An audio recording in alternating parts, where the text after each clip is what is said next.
Kasus penyiraman air keras terhadap siswa SMK inisial FF 16 tahun di kawasan Cempaka Putih, Jakarta Pusat menyisakan fakta mengejutkan. Peristiwa terjadi pada Jumat 6 Februari 2026 ketika korban tengah melintas. Cairan berbahaya mengenai bagian mata korban hingga harus menjalani perawatan intensif di rumah sakit. Meski tidak mengalami kebutaan, penglihatan korban masih buram dan belum pulih sepenuhnya. Belakangan terungkap motif ketiga pelaku melakukan tindakan tersebut karena random. Hal ini dibenarkan oleh Kasat Reskrim Polres Metro Jakarta Pusat, yakni AKBP Robi Heri Saputra pada Senin 9 Februari.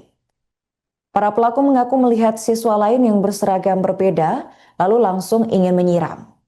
Air keras yang digunakan diketahui berasal dari laboratorium sekolah, berupa larutan asam klorida yang bersifat korosif. Cairan ini dapat merusak jaringan tubuh maupun benda jika terkena kontak langsung. Ketiga pelaku sempat dilaporkan kabur keluar kota setelah video penyiraman viral di media sosial. Polisi kemudian menangkap ketiganya secara persuasif dengan meminta orang tua dari ketiga pelaku menghadirkan mereka yang sempat kabur ke Karawang, Cikarang, dan Depok. Karena masih di bawah umur, kasus ditangani oleh Unit Perlindungan Perempuan dan Anak atau PPA Polres Metro Jakarta Pusat.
Tiga orang pelajar pelaku penyiraman air keras terhadap siswa SMK inisial FF 16 tahun di Jalan Cempaka Raya, Cempaka Putih Barat, Jakarta Pusat pada Jumat 6 Februari berhasil ditangkap pihak kepolisian.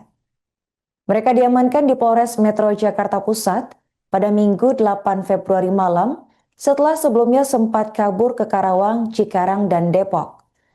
Diduga ketiga pelajar ini melarikan diri untuk menghindari dari kejaran polisi. Namun pihak berwenang pada akhirnya berhasil menangkap para pelajar tersebut secara persuasif dengan meminta orang tua dari ketiga pelaku menghadirkan mereka. Kasat Reskrim Polres Metro Jakarta Pusat yakni AKBP Robi Heri Saputra menyebut jika para pelaku telah berada di Unit Perlindungan Perempuan dan Anak atau PPA Polres Metro Jakarta Pusat. Hal ini lantaran ketiga pelaku masih berusia 18 tahun. Menurut pernyataan Robi pada Senin 9 Februari, ketiga pelaku mengaku tidak saling kenal dengan korban. Namun akibat perbuatan mereka, satu siswa mengalami cedera pada bagian mata dan akan mengikuti jadwal visum dari pihak kepolisian. Ayah korban yakni Andy mengatakan mata sang anak baru mampu melihat objek dan huruf secara samar-samar pada Senin. Ia menuturkan saat ini kondisi mata anaknya saat ini masih terasa perih, dan kedepannya Andy berharap agar hasil pemeriksaan dan penanganan lanjutan oleh dokter dapat membuat kondisi mata anaknya pulih sepenuhnya. Terlebih FF saat ini baru duduk di kelas 10 SMK. Sebagai informasi, peristiwa mengenaskan ini terekam oleh CCTV dan viral di media sosial. Dalam rekaman tampak 3 pelajar berboncengan naik sepeda motor hingga sempat berhenti di pinggir jalan. Mereka yang berpapasan dengan siswa-siswa lain yang juga bonceng 3 dari arah berlawanan. Seketika itu pelaku menyiramkan air keras tersebut kepada 3 pelajar lain yang mereka temukan pada saat berpapasan di jalanan. Akibatnya seorang siswa mengalami cedera di bagian matanya.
Download Tribun X sekarang, menghadirkan lokal menjadi Indonesia.